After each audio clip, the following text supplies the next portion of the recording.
All right, guys, we're going to change things up a little bit. We're still sticking with nonfiction, but instead of reading our books on Epic, of course, you're able to do that. You can get on Epic and read any books you'd like. But for the next few weeks, now through the end of the year, we're going to focus more on each day reading a new passage and then doing an activity within that package or with that passage. So here's our first one.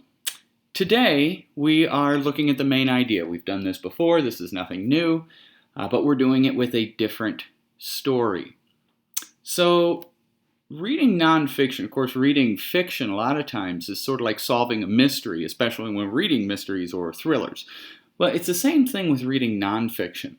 We're not reading something that lists off a bunch of facts. We're getting our information. We're learning the who, what, where, when, and why through a couple different ways. Usually there's facts or examples, but they're included within sentences that are kind of telling a story.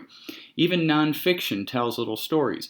So when we read, we are trying to find the evidence to prove our case of what we believe the main idea is.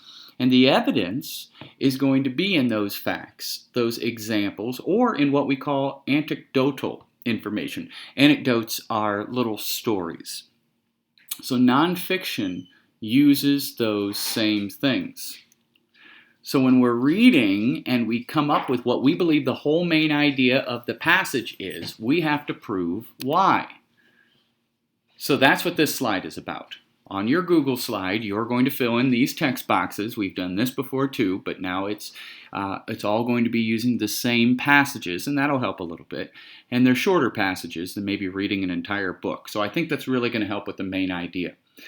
So up first, the text we're using, today's text, today's short nonfiction story, if you will, is called Chocolate from Children. So we already know the text we're using, Chocolate from Children. So after we read this, we're going to fill in what we think the main idea of the passage is. And then, just as if we were in court trying to prove this is the main idea, this is what the passage is about, we need evidence. So we have to show, is this evidence fact, example, or anecdotal? So we do evidence 1, and then we circle. Is it fact, example, or anecdote? Remember, anecdote is like a little story. Okay, so we find 3 pieces of evidence, and once we've done that, we just write a short 3 to 5 sentence paragraph on why it's important that we find textual evidence. This is nothing new. We've talked about this before. Why is it important to find evidence in the text to support what we think the main idea is? All right, good luck.